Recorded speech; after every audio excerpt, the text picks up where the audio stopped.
I was addicted to crack cocaine, and I started cycling down, and I ended up doing an armed robbery and getting caught. And they gave me 2 strikes, 8 years, 80%, and so that's how I ended up in prison. I was 33 years old when I got locked up, and I'd never been locked up before. So I was kind of wild, and getting used to having to have someone unlock my door or telling me when I could come out, what time it was time for me to eat, that I couldn't eat past a certain time, kind of threw me into a tailspin.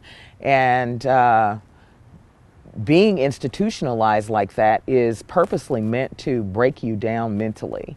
It is a matter of control and dehumanization on many, many levels, so that you lose yourself if you're not really aware of who you are anyway.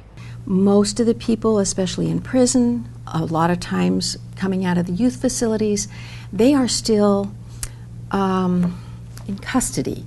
They still have rules that they have to follow. They might have, most of them have ankle bracelets on. They can only go so many places.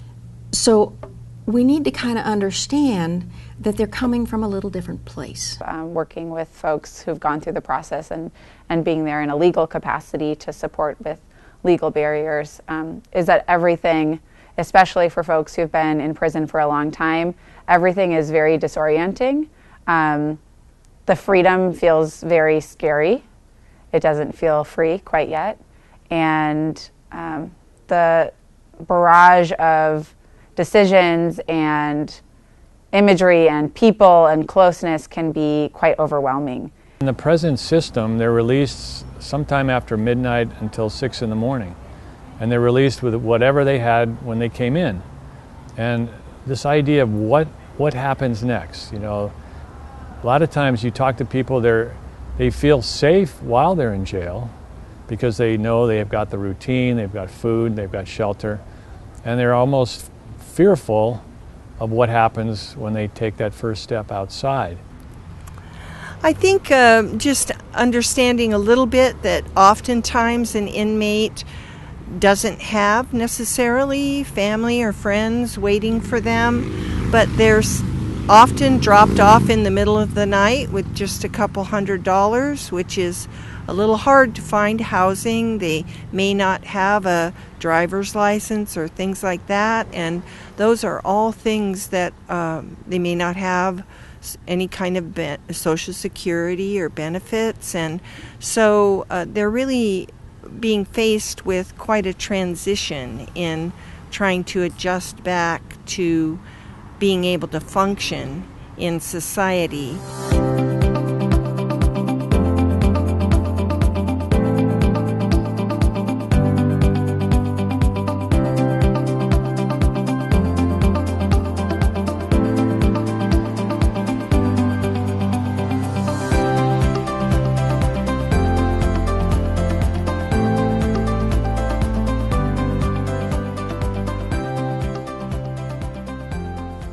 People can be tripped up really quickly in the first few days after being released from prison or from jail.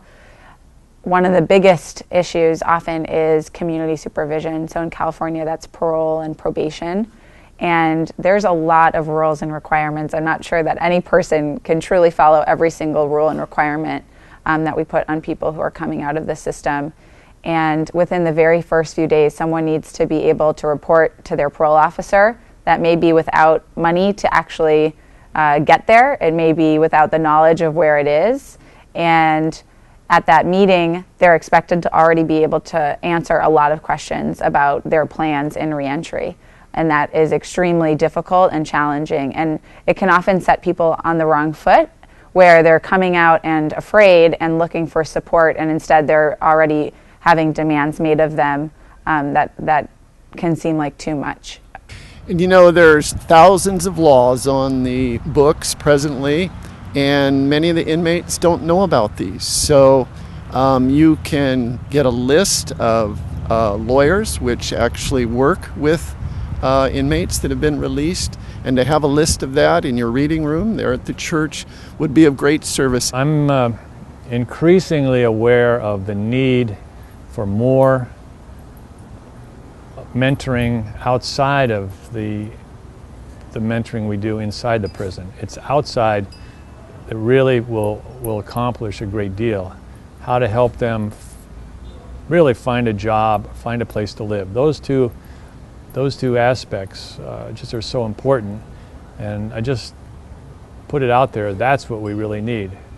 It would be nice if the criminal justice system could expand their view of things, not just let them go in the middle of the night with nothing, but really if those that really have a desire, they've made great progress while they're in prison, let's help them when they get out. Let's help them find a sense of their self-worth, sense of justice, and the practical needs that they really need. The important thing is when they come into our church, when they come into our Sunday school, that we see them only as children of God, fully loved by God, and therefore we can love them. We really have to look past the smell, how their hair color is, whether their face is covered with tattoos or not. We have to look past that and see God's child. We have to reach out and let them see God's child. Let them get past their past. So when I got home, I had been locked up for 8 years, and being on parole was a new adventure, and I ended up jumping my parole and moving to Sacramento, where I continued drug use and so on and so forth. And then one day I had an epiphany. I literally heard the voice of God ask me if I was satisfied, and that is the last day that I smoked crack cocaine. Basically about a week after that experience, I ended up at a church in East Oakland.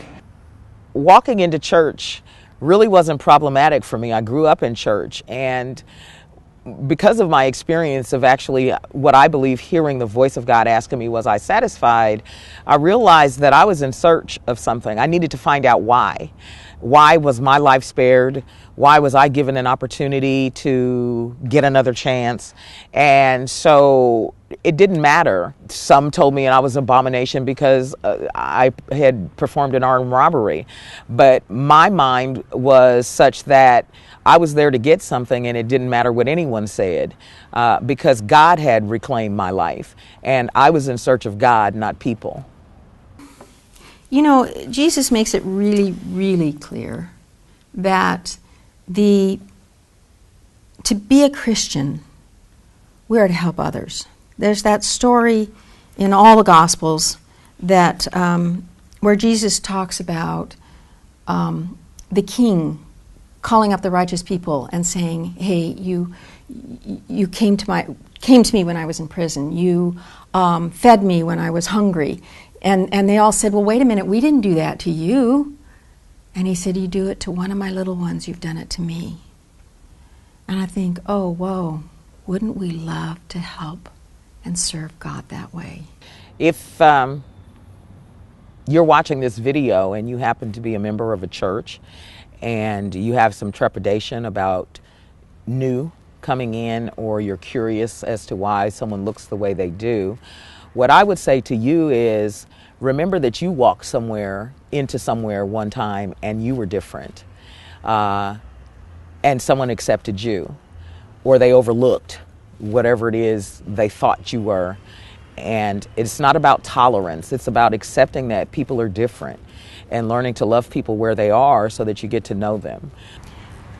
Certainly you can be wise and maybe not at first sharing your last name or your location or phone number, but offer to spend time with them, take them out for a meal and get to know them, encourage them to share with you what their needs are.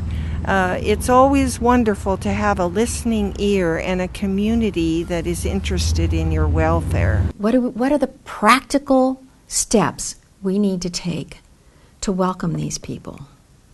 And there are just a lot of things we need to think about. Number one, when a lot of the people that come out of prison, or even some of the juveniles, are homeless, do we have a card that gives them where they can go? Just that gives them information on who to contact? Do we love that much that we can just get that ready for them? Do we love them enough to go out and help them? We all have this heart thing called wanting to be loved. That's what I would say to remember, is that people ultimately just are looking for a place where they can feel loved.